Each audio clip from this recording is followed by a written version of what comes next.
Assalamu alaikum, I'm Aisha and you're watching Samaa News. Here are today's headlines. Donald Trump said Democratic representatives Ilhan, Omar and Rashida Tlaib should be sent back from where they came from after the two lawmakers protested during his State of the Union address. During Tuesday's speech, Omar and Tlaib shouted criticism as Trump defended his administration's immigration crackdown and enforcement actions. Both congresswomen, who were vocal critics of the president's policies, objected to his remarks on immigration. As this happens, the United States Treasury has imposed fresh Iran-related sanctions on more than 30 individuals, entities and vessels, hours after President Donald Trump addressed Congress.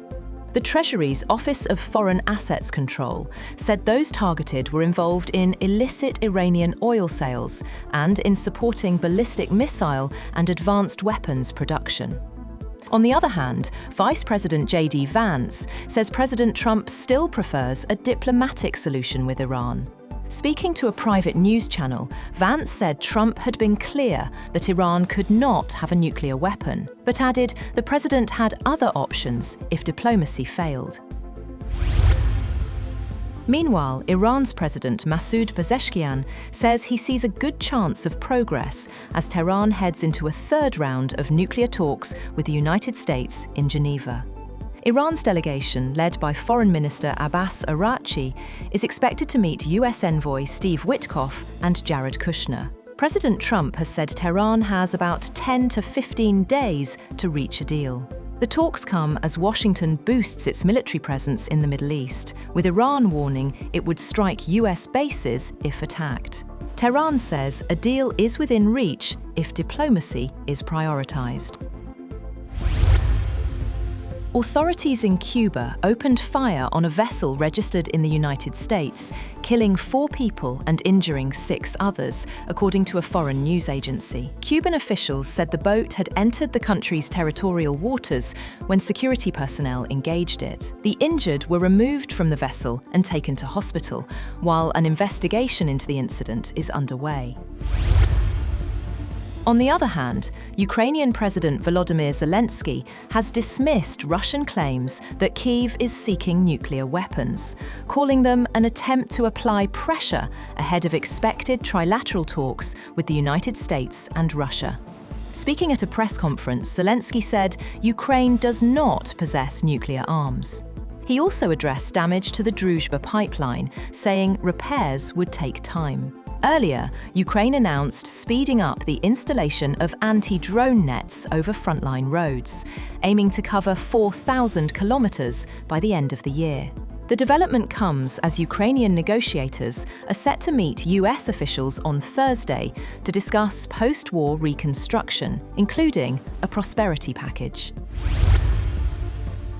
German Chancellor Friedrich Merz and Chinese Premier Li Qiang said in Beijing that China and Germany want to deepen cooperation as Merz began a visit aimed at resetting ties amid a widening trade imbalance. Merz told Li that Germany attached great importance on maintaining and deepening its extensive economic exchanges with China, its largest trading partner last year, while emphasizing the need for fair cooperation and open communication. Li called on both sides to work together to safeguard multilateralism and free trade.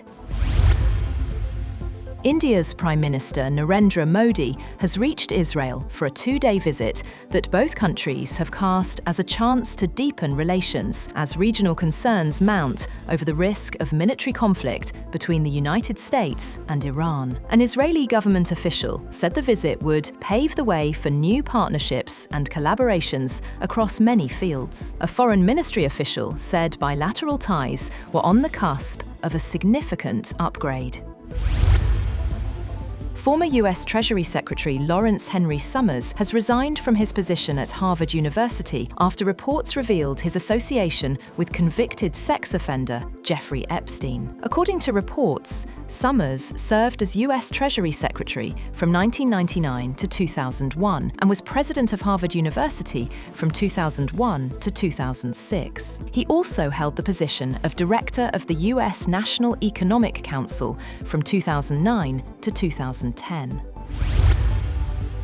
And former Sri Lanka captain Kumar Sangakkara expressed disappointment after the team's defeat to New Zealand cricket team on Wednesday, ending their campaign in the Men's T20 World Cup. There is a lot of hurt all round. The fans are devastated, disappointed, angry. The players are hurting badly too. I have been in similar dressing rooms. It is not easy, Sangakkara said. Meanwhile, Pakistan cricket team now face slim chances of reaching the semi-finals, depending on the outcome of the New Zealand versus England cricket team match. They must beat Sri Lanka by a significant margin to advance.